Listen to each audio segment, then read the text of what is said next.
الحمد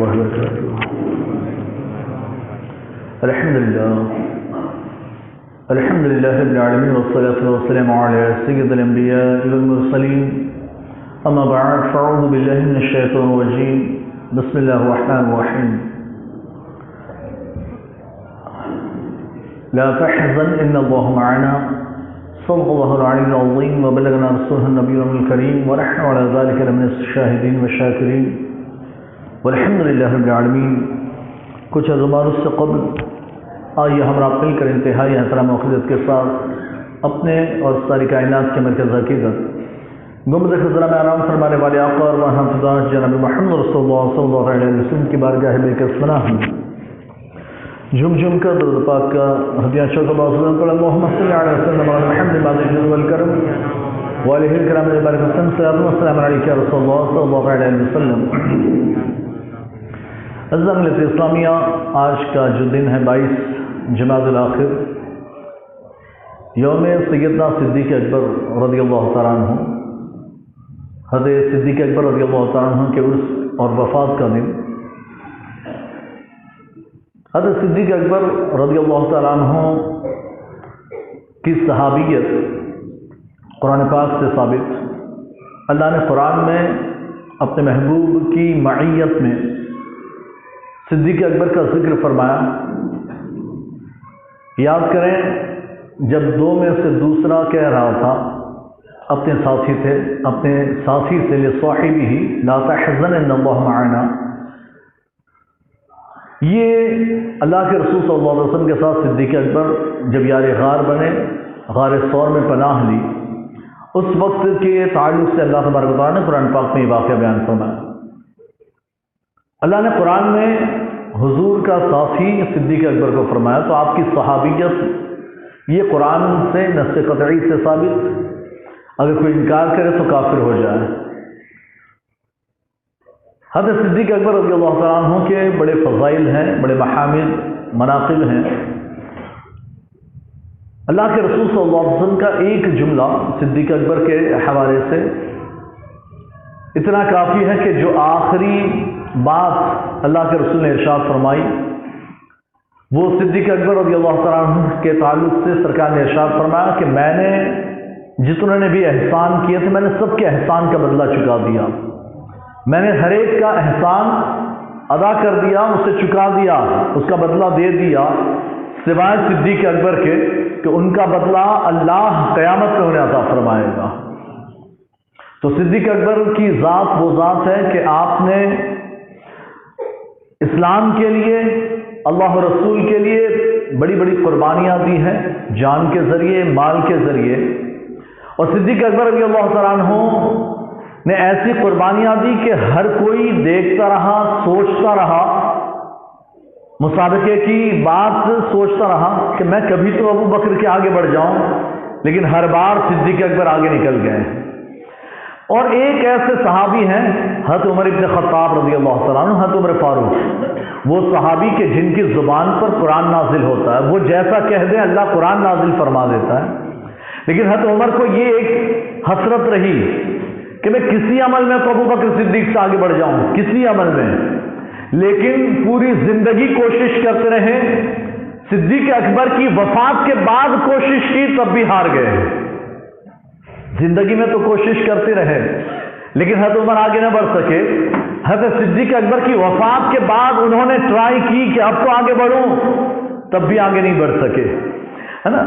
اللہ کے رسول صلی اللہ علیہ وسلم نے جب مال طلب فرمایا کہ بھائی اللہ کی راہ میں مال خرچ کرو، جنگ کے لیے جانا ہے اور جنگ میں ضرورت ہے روپے پیسوں کی، لاؤ، جس کے پاس جو بھی ہو لے کر آئے، تو ہر کوئی لا رہا تھا، تو صدیق اکبر رضی اللہ تعالیٰ عنہ بھی گئے، عمر بھی گئے۔ حضرت عمر دل میں یہ سوچ کر جا رہے ہیں اس بار، ہے نا، ہر بار تو صدیق اکبر آگے بڑھ جاتے ہیں، لیکن اس بار معاملہ یہ ہے کہ میرے پاس مال ہے، گھر میں ویل سیٹ ہوں، اور صدیق اکبر فقر و فاقہ میں ہے، غریبی میں ہے، غربت میں ہے، ان کے گھر میں کچھ بھی نہیں۔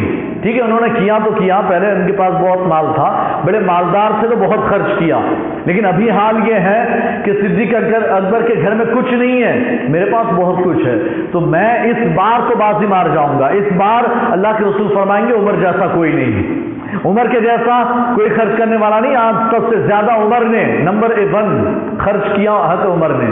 آج یہ کہیں گے تو حضرت عمر گئے بڑے فارم میں, آدھا گھر آدھا کر دیا, یعنی گھر کا سارا سامان آدھا کر دیا, برتن بھی آدھے کر دیے, کپڑے بھی آدھے کر دیے, جتنے یعنی کہ خود کا, اپنے بچوں کا, بیوی کے, سب کے کپڑے آدھے آدھے کر دیے, یعنی گھر کا سارا سامان, ساز و سامان سب آدھا, روپیہ پیسہ جو کچھ جتنا بھی تھا سب آدھا کیا, آدھا لے کر آئے, 50% لے کر آئے, رسول اللہ کی بارگاہ میں ڈھیر لگا دیا ہے.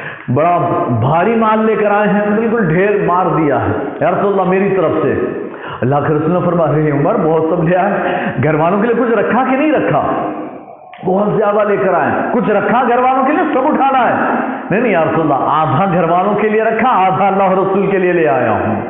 آدھا رکھا ہے گھر والوں کے لیے, 50% وہاں, 50% اللہ رسول کے لیے. صدیق اکبر آ رہے ہیں, سرکار بیٹھے ہوئے ہیں, مال لگا ہوا ہے.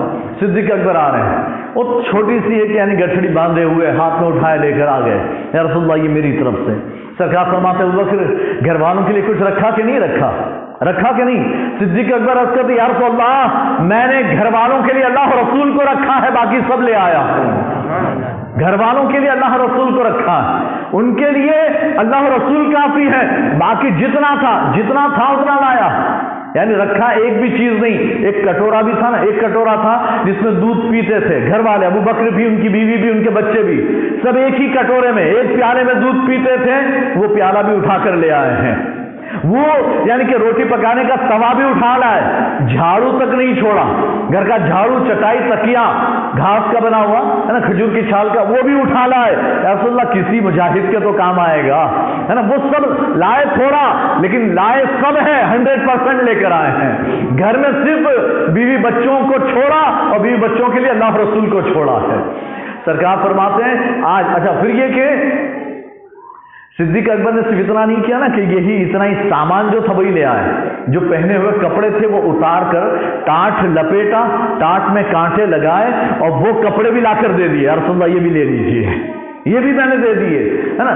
تو اب اللہ کے رسول یہ دیکھ رہے ہیں, یہ منظر, یہ باتیں چل رہی ہے. جبریل امین حاضر ہو گئے ہیں. جبریل امین آ گئے, اللہ کے رسول کی بارگاہ میں آ کر سلام عرض کیا, السلام علیکم یا رسول اللہ. سرکار نے سلام کا جواب دیا. سرکار دیکھ رہے ہیں جبریل آج عجیب و غریب حالت میں, کیا بات ہے جبریل یہ کیا ہے, یہ کیا پہنا ہوا ہے؟ ٹاٹ پہنا ہوا. جبریل نے ٹاٹ پہنا ہے اور اس میں کانٹا لگا ہوا ہے. جبریل یہ کیا ہولیا, یہ کیوں؟ بھائی فرشتوں کے پاس کمی نہیں ہے, اچھے سے اچھا لباس پہن سکتے ہیں. کہتے جبریل یہ کیوں؟ کہتے یا رسول اللہ آج صدیق نے ٹاٹ پہن کر اس میں کانٹے لگائے, اللہ نے آسمان کے سارے فرشتوں کو حکم دیا سارے فرشتے میرے صدیق کی سنت ادا کرے. سارے فرشتے وہ ٹاٹ لپیٹے اور اس میں کانٹا لگائے. ضرورت ہے ہی نہیں, فرشتوں کو ٹاٹ پہننے کی ضرورت نہیں, لیکن میرے صدیق نے آج یہ لباس پہنا, سارے فرشتے بھی یہی لباس پہنیں گے ہے نا. تو انہوں نے بھی, سارے فرشتوں نے, صرف جبرائیل نے نہیں, آسمان کے سارے فرشتوں نے آج ٹاٹ لپیٹا ہے اور اس میں کانٹا لگایا ہے. یہ صدیق اکبر کا مقام ہے, یہ ابو بکر صدیق کا مقام. وفات کے بعد حضرت عمر کہتے ہیں نا اکثر مقابلہ کرتا ہی رہتا تھا, ہاتھ تو جاتا تھا لیکن مقابلہ نہیں چھوڑا. اس سے ایک بات یہ بھی پتا, حضرت عمر کے اس جذبے سے ایک بات پتا چلتی ہے, اسپرٹ ہے ابو بکر صدیق کے مقابلے میں حضرت عمر کی, کہ وہ ہارتے جا رہے ہیں. یہ کوئی یعنی کہ وہ ہار جیت والا معاملہ نہیں ہے نا, روپیہ پیسہ تو لگایا نہیں, بات تو نیکیوں میں آگے بڑھنے کی تھی. تو یہ مقابلہ کرتے گئے, ہارتے گئے, لیکن کبھی مقابلہ نہیں چھوڑا. کبھی یہ نہیں کہ آپ نے تو کبھی اس کے سامنے جیت ہی نہیں سکتے, چھوڑو کیا مقابلہ کرنا, نہیں, مقابلہ ہمیشہ لگا رہا, کرتے رہے. وفات صدیق اکبر کے بعد حضرت عمر فرماتے ہیں میں اکثر دیکھا کرتا تھا ابو بکر صدیق رضی اللہ تعالیٰ عنہ ہے نا, شام کے وقت دور مدینے میں دور ایک جھوپڑی تھی, وہاں روزانہ جاتے تھے. میں چھپ چھپ کر دیکھتا تھا, روزانہ جاتے, کافی دیر رہتے, رات ہو جاتی, پھر نکل کر آتے تھے.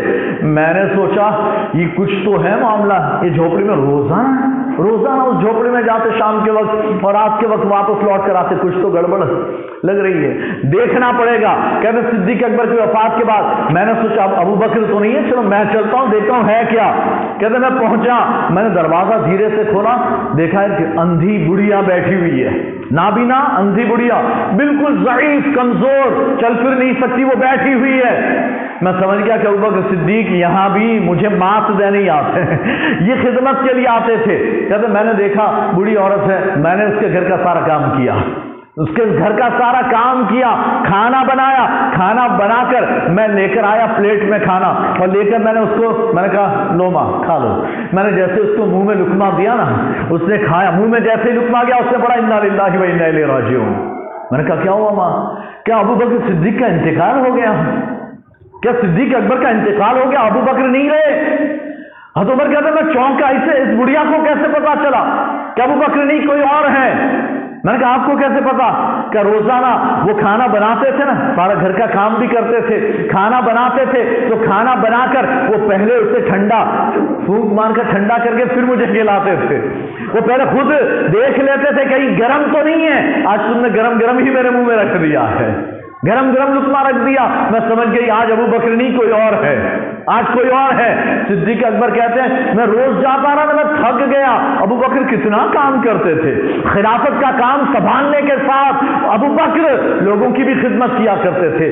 کہتے ہیں ان کا یہ کام کر کے مجھے احساس ہوا کہ ابو بکر بہت زیادہ آگے تھے، میں ان تک نہیں پہنچ سکتا، ہے نا۔ تو صدیق اکبر کی وفات کے بعد بھی حضرت عمر صدیق اکبر سے ہار گئے، ہے نا۔ یہ ابوبکر صدیق لیکن اللہ کے رسول صلی اللہ علیہ وسلم کے بڑے محبوب ہیں۔ ایک دن حضرت عبداللہ بن عمرو بلکہ حضرت عمرو بن عاص رضی اللہ تعالیٰ عنہ بارگاہ رسالت میں حاضر ہوئے، عرض کرتے یا رسول اللہ آپ کے نزدیک سب سے زیادہ محبوب و پسندیدہ کون؟ سرکار فرماتے عائشہ صدیقہ، وہ سب سے زیادہ محبوب و پسندیدہ۔ فرماتے ان کے بعد مردوں میں سرکار فرماتے ابو بکر صدیق، اس کا باپ، سرکار نے ابو ہا فرمایا، عائشہ کا ثم اس کے بعد کون؟ ثم من؟ سرکار نے فرمایا ابو ہا، اس کے والد ابو بکر صدیق، وہ مجھے زیادہ محبوب و پسندیدہ ہے۔ کہتے ہیں میں پوچھتا گیا اس کے بعد تو پھر عمر آئے، عثمان آئے، علی آئے، دوسروں کے نام آتے گئے، عبد الرحمن بن عوف آئے، دوسرے سب آئے، میں پھر خاموش ہو گیا۔ میں نے کہا میرا نمبر لگتا ہے لاسٹ میں آئے گا، خاموش ہو جاؤ، لگتا ہے میرا نمبر لاسٹ میں آئے گا، تو میں چپ ہو گیا کہ اب نہیں پوچھتا، یہ دوسروں ہی کے نام آ رہے ہیں، میں سمجھا تھا میرا بھی آ جائے گا، لیکن آیا نہیں۔ کہ میں خاموش ہو گیا، پتا چلا سرکار کو صدیق اکبر سب سے زیادہ محبوب و پسندیدہ تھے۔ ابو بکر صدیق رضی اللہ تعالیٰ عنہ، ابھی محبوب و پسندیدہ ہے نا، تو اپنے محبوب دوستوں کو، اپنے محبوبوں کو کیسے رکھا جاتا ہے؟ اللہ کے رسول صلی اللہ علیہ وسلم کی بارگاہ میں صدیق اکبر بیٹھے ہوئے ہیں، سرکار ہیں، صدیق اکبر ہیں، اور بھی بہت سے صحابہ ہیں۔ ایک بندہ آیا، آ کر جو ہے نا وہ شروع ہو گیا، ابو بکر کو برا بھلا کہنا شروع کیا، ابو بکر تو ایسا، تو تو ویسا، تو نے تو ایسا کیا ویسا فلاں ڈھیکاں، ابو بکر کو برا بھلا کہہ رہا ہے۔ ابو بکر صدیق چپ چاپ بیٹھے ہیں، چپ چاپ سن رہے ہیں، سرکار مسکراتے جا رہے ہیں، نہ سرکار کچھ کہہ رہے ہیں نہ ابو بکر صدیق کچھ کہہ رہے ہیں، سرکار بس دیکھے جا رہے ہیں، مسکراتے جا رہے ہیں۔ کہتے ہیں پھر ایک وقت آیا، وہ اتنا زیادہ بولنے لگا کہ صدیق اکبر کا صبر ہے نا، صبر کا پیمانہ چھلکا، کیا بہت بولا، اب آپ سے تھوڑا سا بولا، صدیق اکبر نے تھوڑا سا جواب دے دیا اسے، تو سرکار کی مسکراہٹ غائب ہو گئی، سرکار کا چہرے کا رنگ بدل گیا، سرکار اٹھے چل دیے۔ صدیق اکبر نے منظر دیکھا، فوراً آپ کے پیچھے پیچھے ہو لیا، آپ کے گھر تک پہنچے۔ جب سرکار گھر کے دروازے پر پہنچے، ابوبکر صدیق اکبر یا رسول اللہ ایک بات پوچھنے دی۔ ہاں جی پوچھو۔ یا رسول اللہ آپ بیٹھ کر، وہ مجھے برا بھلا کہہ رہا تھا تو آپ مسکرائے جا رہے تھے، میں نے ذرا سا جواب دے دیا، آپ کا چہرے کا رنگ بدل گیا، آپ اٹھ کر چلے آئے، آخر وجہ کیا ہے یا رسول اللہ؟ سرکار ارشاد فرماتے ہیں ابو بکر جب تک وہ تمہیں برا کہہ رہا تھا تم صبر کر رہے تھے، خاموش بیٹھے تھے، تمہاری طرف سے جبرائیل بول رہے تھے، تمہاری طرف سے جبرائیل جواب دے رہے تھے اسے، لیکن جیسے ہی تم نے بولا جبرائیل واپس چلے گئے۔ اب صدیق خود بولا ہے تو میری ضرورت نہیں، اب جبرائیل واپس چلے گئے تو کہتے ہیں کہ مجھے یہ بات تیری پسند نہیں آئی، اگر تو خاموش رہتا تجھے بولنے کی ضرورت نہیں تھی، تیری طرف سے تو جبرائیل بول رہے تھے، تیری طرف سے جبرائیل جواب دے رہے تھے۔ تو پتہ یہ چلا یہ صرف سرکار ہی کے محبوب نہیں، اللہ کے اور اللہ کے فرشتوں کے بھی محبوب ہے، ورنہ جبرائیل ایسے خود سے نہیں آ جاتے، اللہ کی اجازت سے آتے ہیں۔ تو یہ یعنی کہ اپنے محبوب لوگوں کی یعنی کہ اداؤں کو بھی اس طرح سے اصلاح کی جاتی ہے، اس طرح سے سدھارا جاتا ہے، کہیں غلطی ہو تو اس کی اصلاح کی جاتی ہے۔ ایک مرتبہ سیدنا ابو بکر صدیق ایسے کپڑا تہبند اٹھائے ہوئے ایسے اٹھا کر ہوئے چلتے آئے جلدی میں، اسپیڈ میں،